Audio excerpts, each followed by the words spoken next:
Hi, I'm Kevin, one of the horticulturalists here at the Greenery Garden Home, and today's subject is on camellias.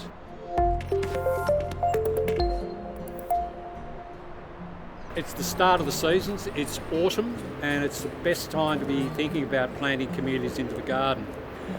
The sasanqua camellias, which I'm talking about today, are starting to flower now in the gardens in Melbourne. As you can see, some of the ones behind me are just breaking bud and showing colour. So they normally flower from late March through to around about early June, or even into mid-June with some varieties. And they come in a great range of colours and a great range of varieties. Very versatile plants, camellias. They can be used for hedging, they can be used for low hedging. This particular variety I have in my hands now is what's called Little Leanne, which is a white flowering dwarf growing camellia, up to about a metre and a half high. Makes a fantastic low hedge and flowers prolifically. There's a load of buds on these camellias which are all going to be coming out over the next month to 6 weeks or so. Now, camellias also make fantastic standards. We've got an example here in behind me that's starting to flower now called Paradise Blush.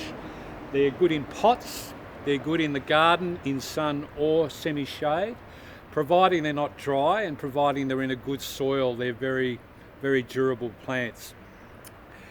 Reasonable amount of water through the hotter weather, and a mulch is beneficial to keep moisture in the soil and keep the roots cool. And surprisingly, camellias are reasonably quick growing. They're not super fast, but they're reasonably quick growing plants. So to achieve a hedge, providing they're planted at the right sort of distance, say around about a metre apart, then they will fill in very, very quickly. Even when they're not flowering, they have very dark green glossy leaves, which makes them attractive throughout the year. And believe it or not, they're very, very hardy plants. So I've collected a few different varieties here just to give you a bit of indication on the colour range that's available in the sasanqua camellias. This is a variety called Hiryu, which is a very deep pink and very prolific in its flowering and a good size flower. The sasanqua varieties are generally known to have masses of smaller to medium-sized flowers over a long period. And Hiryu is one of the best. The dark pink against the dark green glossy foliage is a highlight, particularly through those cooler autumn days when there's not a lot of other plants that might be flowering in the gardens at the same time. I have one here which is called Yuletide, which is a red single flowering camellia. And as the name suggests, it's a very long flowering plant, flowers through until June, July in Melbourne. Very vivid dark red and yellow centre, and a good compact variety. It lends itself to topiary work or particularly low hedging, and again has that nice dark green glossy foliage. There's a whole range of flower colours in pink shades, creams, whites, reds as I mentioned. So I'm sure you'll be able to select one that might be particularly good for your garden. This is another great variety of sasanqua camellia. It's actually a double flowering paler pink variety called Jennifer Susan, and flowers again prolifically. You may not be able to see the flower buds yet to open on this plant, but when it is in full flower it makes a stunning show. Some varieties have two-tone flowers. There is a particular variety called Paradise Blush, cream flower with a pink edge, and it's semi-double and again very prolific and makes a fantastic hedge. Here at the Greenery we recommend feeding your camellias on a regular basis, particularly when they're first planted to get them well established. One of the products we love here are Harry's garden products. They make a range of different types of fertilisers. This is a specific camellia fertiliser which you can use ongoing from planting, particularly through the growing season. You would use these types of foods regularly. They're easy to apply, they're a powder, they're sprinkled onto the soil surface around the root system of the plant, and then they're watered in. And that's enough to keep the plant going, keep it healthy, and helps to encourage flowers as well. So adding the Harries as you plant will get your plants well established. At preparation time when planting, it's a good idea to add some sort of organic matter to the soil. Cow manure is one that we recommend, particularly if you're on light type sandy soils. You need to add organic matter, and manures are good to help retain moisture and add nutrients to the soil at planting time. So you can mix those through the soil once you dig the hole. Make sure that the plants are put into a soil that is well drained. They don't like heavy clay soils that can have the tendency of becoming waterlogged through winter months. So a well drained, elevated garden bed where the water can drain away from the root system is worth doing. I was talking earlier about the versatility of Camellia plants, and this is a good example. This is what they call an Espalier Camellia. Espalier Camellias are great for space saving for those people that don't have a larger garden. They have a balcony, for instance, or a courtyard garden where space is limited. Espaliers allow you to grow the plants in very small spaces, including in pots.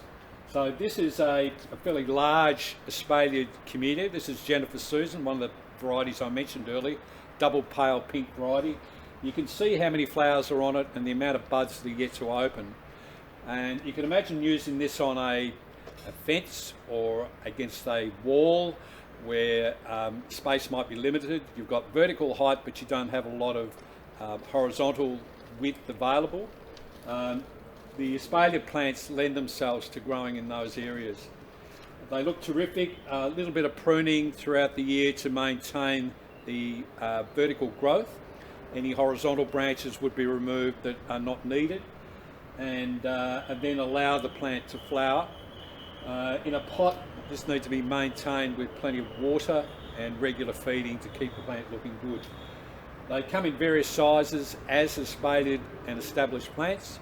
It's something that you can train a camellia to do yourself. You buy a younger plant and then start it off on some sort of wire or trellising.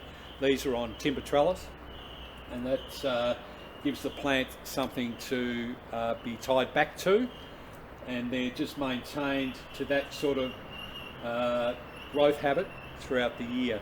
They can grow taller than what they are here, successfully, probably up to 2.5 metres, whatever's in a reasonable size range for you to maintain. But another way to grow a camellia, I'm sure you'll agree they look absolutely fantastic and flower over a long period, and available in a range of flower colours again. How's this for a novel way of growing a plant? This is what's called a cloud camellia, and it gets its name because the plant's been trained into various cloud form shapes or balls on the plant. Very formal look in a garden or in a pot, would grow quite happily in a pot, and would be pruned probably annually after flowering every year to maintain this particular shape. You would treat cloud camellias the same you would any other type of camellia plant. Regular watering through the hotter, drier weather, and regular feeding just to keep it looking good and keep it green. This is a variety called Paradise Blush. It has the outer pink edge to the petals and a creamy white centre. This is going to flower over a very long period of time. There's masses of buds on this plant yet to open and flower. But for someone who has everything in the garden and wants something a little bit different, then you can look out for the cloud camellia. I'm standing next to a topiarised standard camellia. This is a Paradise Blush, one of the early flowering varieties of sasanquas. They look terrific as a standardised plant, look fantastic as pairs in a garden, either framing an entrance or a path, or can be grown in a pot in a smaller garden. They would be pruned after flowering every year just to maintain the ball shape, and throughout the year, even when they're not flowering, can look very good as decorative topiarised plants. Well, thank you for watching, and if you have any queries that you might still have regarding camellias, any of our horticultural staff here at the Greenery Garden Home are happy to help. We're open 6.5 days a week, and happy to answer any questions that you may have. Our Camellia range start off in smaller sizes, around about $40 mark, and we have them right up to advanced plants for those of you who would like something a bit bigger. So come and check out our range now. It's a great time to be planting, and the colour range is fantastic, and I'm sure you'll be impressed. Thanks for watching.